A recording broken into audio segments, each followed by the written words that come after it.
walking blues, climb the fence, books and pens. I can tell that we are gonna be friends. Maybe a little earlier. When we first moved up to Oregon from California, and we lived what now isn't very rural at all, kind of out near Milwaukee or Clackamas, but was then. And there was a huge field kind of adjacent to a farm near our house. And the kids in my little small neighborhood had made over the many years these great paths all through these like 4-foot high, 5-foot high kind of grasses, and it was acres big, and they were little bike trails, and we would take our bikes and ride for hours and hours through these winding maze of paths through these grasses. And down at the far end was kind of a cow pasture, and so there were these big nice cows that we would always go visit, and a creek down at the end where we would catch salamanders and catch them and bring them up as pets for a year before releasing them back into the creek. And there was also a private road that went to this kind of estate right down from my house, and we would ride down there, and there were this plum orchard, and we would take our bikes and lean them up against the trees and climb way to the tops of the trees. It was all shady and cool, and just pick all these great Italian plums and eat those sitting up in the canopies of the trees. How long, like how many years was this like a thing? I don't know.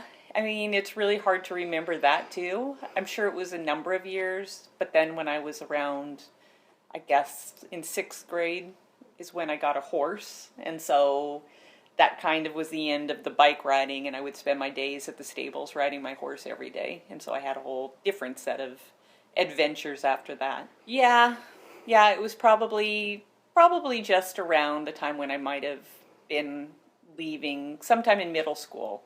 Definitely before high school, because the high school was right on the other side of the field, and that field had been turned into a neighborhood of sort of 70s houses, 80s houses. We don't notice any time pass. We don't notice anything. I don't know. I mean, this is just something that comes to mind when I hear about these stories, but does it ever make you think of that book that we used to read, The Little House, about the house that, like it got moved into the city and the field turned into a city? Like, did you ever feel like that? Probably not so much for that field, but what I certainly remember was when I took you some years ago back to see where I kept my horse, which again was pretty close to where I lived. Like I could walk to it. It was on the other side of the high school, so everything was very walkable around in those days.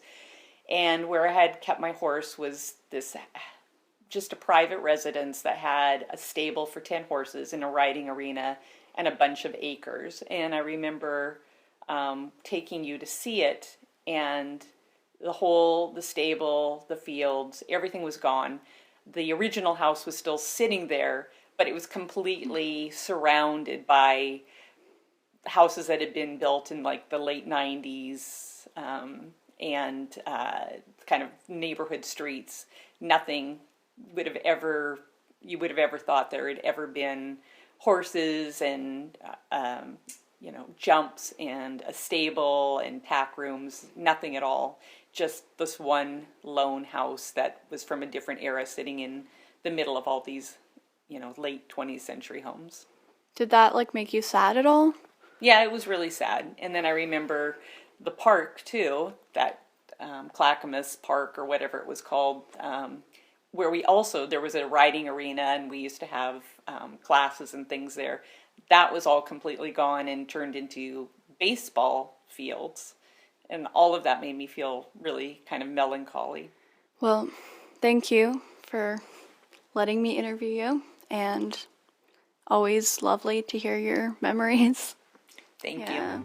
About the bugs and alphabet. When I wake tomorrow, I'll bet that you and I will walk together again.